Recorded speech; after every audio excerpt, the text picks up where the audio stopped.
kamamshi. So, ayan mga kamamshi, itry na natin yung ginawa nating tiramisu. So, ayan nga mga kamamshi. So, ayan po, super ka-perfect yung ating cream na ginawa mga kamamshi.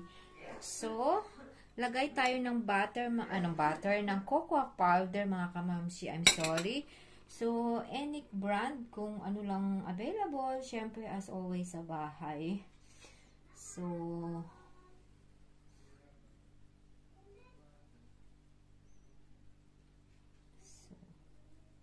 wag naman masyadong marami mga kamamshi, yung naaayon lang sa dami yung paglagay natin. And syempre, dapat flex ko talaga sa inyo to ng bongga mga kamamshi. So,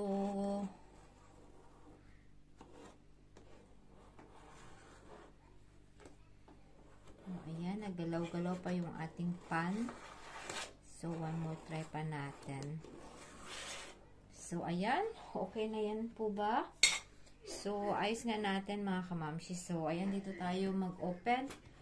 So, mga kamamshi,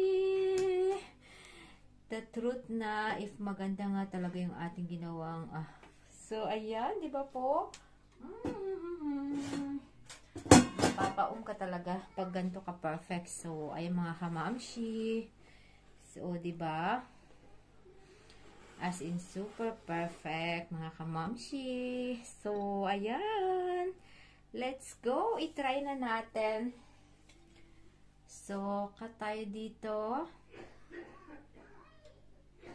So, ganyan. Tapos, dito din.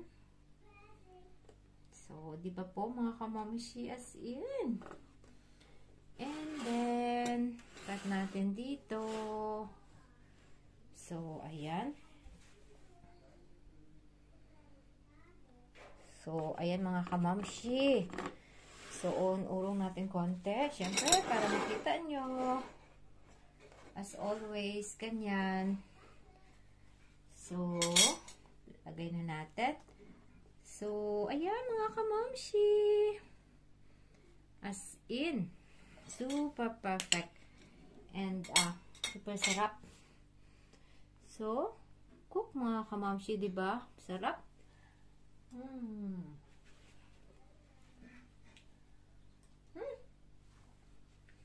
Perfect na dessert mga kamamshi, as in. Nag-less na po ako ng sugar nito.